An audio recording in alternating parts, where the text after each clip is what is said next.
6 বছরের পল্টু এখন রাতে পিসির সাথেই শোয়। বড্ড ঠান্ডা পড়েছে আজ। চাচের বাড়ির সরু সরু ফুটো দিয়ে ঠান্ডা বাতাস কাঁপিয়ে দিচ্ছে যেন তাকে। অনেক পুরানো ছেঁড়া কম্বলটা পিসির গা থেকে একটু টেনে নিজের গায়ে ভালো করে জড়াতে গিয়ে ফ্যাস করে আরও ছিঁড়ে গেল কিছুটা।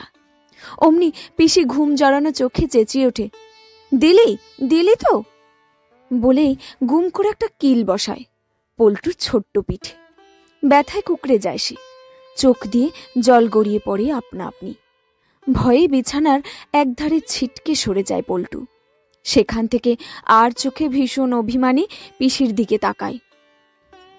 পিসি বিরক্তি ভরে কম্বলের ছেঁড়া জায়গাটা ভালো করে দেখে, কিভাবে আবার সেলাই করবে ভেবে নিয়ে রাগত স্বরে বলে, আমার হয়েছে যত জ্বালা বলে ছেঁড়া কম্বলটা গায়ে টেনে আবার শুয়ে পড়ল। মা মরে যাবার পরে পিসি পল্টুর দেখাশোনা করে। পল্টুকে ভালো যে বাসে না পিসি তা নয়, কিন্তু অবিবাহিত বয়স্ক পিসি এখন সবসময় কেন যে খুব রেগে থাকে তা সে জানে না। তার খুব রাগ হয় মায়ের উপর। পল্টুকে একা রেখে কেন চলে গেল মা? পিসি খোড়া মানুষ, এক পা টেনে টেনে কোনো মতে হাঁটে। সারাদিন পিসি খোড়া পা টেনে কোনো মতে ঘরের সব কাজ করে, তারপর বারান্দায় বসে ঠোঙা বানায় আর দিন রাত চেঁচিয়ে মাকে গাল দেয়। আবাগির বেটি, তাড়াতাড়ি মরে সাত সকালে আমার ঘাড়ে সব তুলে দিয়ে গেল, এবারে খেটে খেটে কে মরবে? এইটুকু বলে কিছুক্ষণ চুপ করে নিজেই নিজের দিকে আঙুল দেখিয়ে উত্তর দেয়, এই ক্ষান্ত দাসী। এই শীতের দিনগুলোতে কেক কারখানার পাশ দিয়ে গেলে উঁচু পাঁচিল টপকে কেকের গন্ধ ছড়িয়ে পড়ে আশেপাশে। পল্টু নাক টেনে গন্ধ নেয়। জিভে কতদিন জল চলে এসেছে সেই গন্ধতে। বাবা বলে গেছে আজ রাতে ফিরবে না, সারা রাত আজ কাজ হবে কেকের কারখানায়। কাল কারখানা থেকে যে ভাঙা কেক পায় তাই আনবে। এই কেকের জন্য পল্টু অপেক্ষা করে সারাটা দিন। পল্টু বুঝেছে তার মানে কাল কেক খাবার দিন। আবার আগের বছরের মতো সেই লোকটা কাল আসবে। বেশ মজাদার ম্যাজিক জানে লোকটা। লাল টুপি পরা, সাদা দাড়ি, ঢোলা জামা গায়ে, অদ্ভুত দেখতে। যতক্ষণ লোকটা বিকেলে মোড়ের মাথায় দাঁড়িয়ে বিশাল বড় ঝোলা কাঁধে, ততক্ষণ সে দূর থেকে দেখে লোকটাকে। ভীষণ অবাক হয় পল্টু। লোকটা বাচ্চাদের ডেকে ডেকে কত কিছুই না দেয়। ওরা যা চাইছিল টুপটাপ করে লোকটা হাসি মুখে গেলে গেলে ফু বলে কেমন যেন বের করে দিচ্ছিল ঝোলা থেকে। মনে মনে পল্টু ভাবে সেও যা চায় তাই পাবে। পল্টুর সত্যিই লোভ লাগছিল। বেলুনগুলো দেখে, বেলুনগুলো কি দারুণ। আকাশের দিকে উড়ে যেতে চায় সব সময়, নিচে নামতেই চায় না। মনে মনে ভাবে, ইস, এমন একটা বেলুন যদি সে পেত। কিন্তু ছোট্ট পল্টু কাছে গিয়ে চাইতে সাহসই পায় না যে। কিন্তু অবাক কাণ্ড, লোকটা চলে যাবার সময় তাকে দেখতে পেয়ে তার কাছে এসে ঝুলি থেকে অনেকগুলো লজেন্স বার করে দিয়েছিল তাকে। তারপর পল্টুর হাতে যেই একটা হাওয়াই বেলুন দিয়েছিল, ভীষণ খুশিতে চোখমুখ উজ্জ্বল হয়ে উঠেছিল তার। একগাল হেসে বেলুনটার সুতোটা মুঠোয় ধরে সে সোজা মায়ের কাছে দৌড়ে গিয়েছিল। মা আর পিসি তখন ঠোঙা বানাচ্ছিল উঠোনে। মাকে পিছন দিয়ে জড়িয়ে ধরে জিজ্ঞেস করেছিল, ওই যে লাল টুপি পরা সাদা দাড়ির বুড়ো লোকটা কে মা? মা ছেলের হাতে বেলুন দেখে বুঝতে পেরে হাসতে হাসতে বলেছিল, ও তো ম্যাজিক দাদু, প্রত্যেক বছর আসে।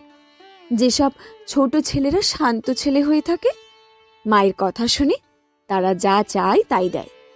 ছোট্ট মাথাটা একদিকে কাত করে পল্টু ভীষণ অবাক হয়ে টেনে টেনে জিজ্ঞেস করেছিল, যা চাইবে তাই দেবে? ছেলের গলাটা টিপে দিয়ে মা হেসে বলেছিল, হ্যাঁ সোনা, কিন্তু মায়ের কথাটা শুনতে হবে তবেই। আমি শুনি তো, তাই না মা?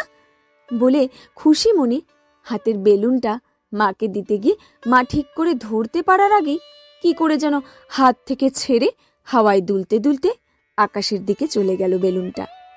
সেদিকে তাকে ভ্যা করে কেঁদে ফেলেছিল পল্টু। কিছুক্ষণ পরে আর দেখতে পায়নি সেই বেলুনটাকে। সেদিন মায়ের উপর খুব রাগ হয়েছিল তার। কেন ঠিক করে ধরেনি বেলুনের সুতোটা? মা আদর করে কাছে টানলেও যায়নি সে। অত সুন্দর বেলুন আর কি কখনো পাবে সে? মা বলেছিল আবার পরের বছর ম্যাজিক দাদু দেবে খন সোনা। তবু ছোট ছেলেটা মুখ ফুলিয়েছিল অনেকক্ষণ। আজ এই মুহূর্তে বিছানার এক কোণে ঠান্ডায় কুকড়ে শুয়ে শুয়ে সেই কথা মনে পড়তে চোখ মুছল পল্টু। তার এখন মনে হয় মা যদি আর একটাবার ফিরে আসে তাহলে আর কখনো বেলুন উড়িয়ে দিয়েও মায়ের উপর রেগে যাবে না সে কোনো মতেই। সেদিন রাতে পেট যন্ত্রণার জন্য মা হাসপাতালে ভর্তি হয়ে যাবার আগে মাকে ছেড়ে থাকতে হবে শুনে পল্টু কাঁদছিল যখন, তখন তার মাথায় হাত বুলিয়ে দিয়ে মা বলেছিল, এই পাগলা, কদিন পরেই ফিরে আসবো তো। কেমন কাঁদে দেখো। কাঁদে না বাপ আমার, শান্ত হয়ে থাকবি, পিসির কথা শুনবি। হ্যাঁ, সে তো সব শুনেছিল পিসির, শান্তও হয়েছিল, একটুও পিসিকে জ্বালায়নি। তাহলে মা আর এলো না কেন? শুনেছে মায়ের পেটের মধ্যে কি ফোড়া হয়েছিল যেন, সেটা ফেটেই মাটা নাকি মরে গেছে তার। পিসিকে জিজ্ঞেস করলে চোখ মুছতে মুছতে পিসি বলে আকাশে তারা হয়ে গেছে নাকি তার মা। বলেই আবার নিজের দুঃখে মাথা চাপড়িয়ে মাকে সে সঙ্গে গাল দিতে থাকে পিসি। পল্টু মাঝে মাঝেই ভাবে তাকে যে মা বলল চলে আসবে ঠিক, কেন এলো না তাহলে? অবাক হয় সে। মা তার মা, অত আদর ভালোবাসা সব নিয়ে তাকে না বলে কই আকাশে কি করে চলে যায়, এটা তার মাথায় কিছুতেই আসে না। একবারও কি পল্টুকে মনে পড়ে না তার? চোখের কোণটা ভিজে উঠল পল্টুর। এমন সময় ঘুমের ঘোরে পিসি হাত বাড়িয়ে, ও খোকা, কাছে আয় বাপ, বলে তাকে খাটের কোণ থেকে টেনে নিজের কোলের কাছে নিল। পিসির পাশে শুয়ে শুয়ে আকাশ পাতাল ভাবতে ভাবতে কিছুক্ষণ পরে ম্যাজিক দাদুর সাথে কাল দেখা হবে ভেবে ঠোঁটের কোণে হঠাৎ হাসির ছোঁয়া খেলে গেল তার। এবারে পল্টু পিসির আরও কোল ঘেঁষে শুয়ে নিশ্চিন্তে ঘুমিয়ে পড়ল। আজ বিকাল থেকেই পল্টু মোড়ের মাথায়। এতক্ষণে কেক নিয়ে বাবা কারখানা থেকে ফিরে এসেছে বাড়িতে, কিন্তু কেক খাবার জন্য তার একটু বাড়ি যেতে ইচ্ছে করছে না এখন। আজ কেক কারখানার পাশ দিয়ে যাওয়ার সময় অন্যদিনের মতো কেকের সুগন্ধে পল্টুর জিভে জলও আসেনি। আজ সে অধীর আগ্রহে তাকিয়ে থাকে অনেক ছেলে মেয়ে ঘিরে থাকা সেই ম্যাজিক দাদুর দিকে।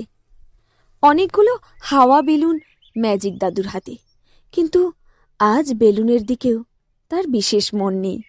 আজকের দিনে অন্য কিছুর জন্য সে অপেক্ষা করছে অনেক দিন ধরে, কিন্তু না, এখন সময় হয়নি। পল্টু এখন যাবে না ম্যাজিক দাদুর কাছে। ওই ছেলে মেয়েগুলো পল্টুর সাথে তেমন মিশতে চায় না।